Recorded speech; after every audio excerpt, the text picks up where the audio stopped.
David ने घर को थोड़ा सेटल किया, रहने लायक बनाया। रूम के एक ड्रॉअर में उसे एक डायरी मिली, पुराने ऑफिसर की। उस ऑफिसर ने 1913 में इस आइलैंड पर कदम रखा था। डायरी में आइलैंड के बारे में बहुत कुछ लिखा था, लेकिन सब कुछ साफ नहीं था। कुछ बातें अधूरी थी। डेविड हर लाइन को ध्यान से पढ़ता गया। डायरी में कुछ अजीब तरह के जानवरों के स्केचेस भी बने थे। डेविड को समझ नहीं आया उसने ऐसी तस्वीरें क्यों बनाई थी। शायद वो अकेला था और टाइम पास के लिए ऐसा किया होगा। डायरी के एक पेज पर उसकी वाइफ की फोटो भी लगी थी। डेविड वो डायरी पढ़ते पढ़ते थक गया और धीरे धीरे उसकी आंख लग गई। अगली सुबह डेविड ने अपना काम शुरू कर दिया, लेकिन समुद्र के पास पहुंचते ही उसके कदम रुक गए। चट्टानों के बीच कुछ पत्थर अजीब तरीके से सजाए गए थे और उनके बीच कुछ सी शेल्स भी रखे थे, अजीब पैटर्न में। डेविड ने सोचा शायद ये सब ग्रूनर ने किया हो। ये सोचकर वो दोबारा अपने काम में लग गया। मौसम का डेटा कलेक्ट करना, वही काम जिसके लिए वो यहाँ आया था। काम के दौरान जब उसने बाइनोकुलर से लाइट हाउस की तरफ देखा तो उसे ग्रूनर के साथ एक और इंसान दिखा, लेकिन फिर उसने सोचा शायद उसका वहम हो। रात हो चुकी थी और डेविड अपने काम में बिजी था। तभी दरवाजे पर नॉक हुआ। उसने सोचा शायद ये ग्रूनर है। डेविड ने उसका नाम पुकारा, लेकिन कोई जवाब नहीं मिला।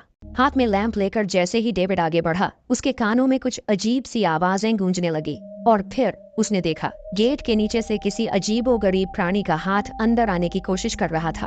वो हाथ इंसानी नहीं था। डेविड का दिल दहशत से भर गया। वो तुरंत बेसमेंट की तरफ भागा और वहां जाकर छुप गया। कुछ ही देर में वो रहस्यमयी क्रीचर घर के अंदर घुस चुकी थी। वो छुप छुप के डेविड को ढूंढ रही थी। बेसमेंट की एक छोटी सी क्रैक से उस क्रीचर की भयानक आंखें डेविड को घूरने लगी। डेविड ने एक छुरी उठाई और जैसे ही वो आंखें उस क्रैक के सामने आईं, उसने पूरी ताकत से छुरी घुसा दी। वो क्रीचर चीख के भाग गई, लेकिन वो कभी भी वापस आ सकती थी।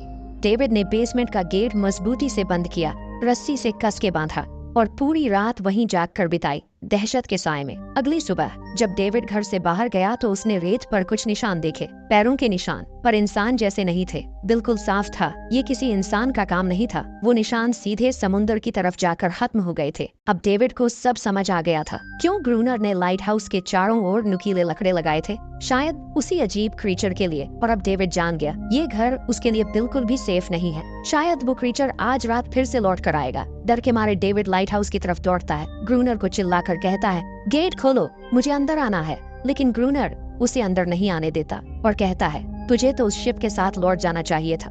डेविड निराश होकर वापस लौटता है, लेकिन अब उसे अपना घर सुरक्षित बनाना होगा। उसने घर की हर एक विंडो को लकड़ी से बंद कर दिया, हर तरफ नुकीले लकड़ों से घेरा बनाया और गेट के बाहर पुराने कागज और किताबें रखी। फिर उन पे तेल छिड़क दिया ताकि अगर वो क्रीचर वापस आए तो उसे आग से डरा के भगाया जा सके। लेकिन एक बात थी जो डेविड अब तक नहीं जानता था और ये बात उसे आज रात पता चलने वाली थी।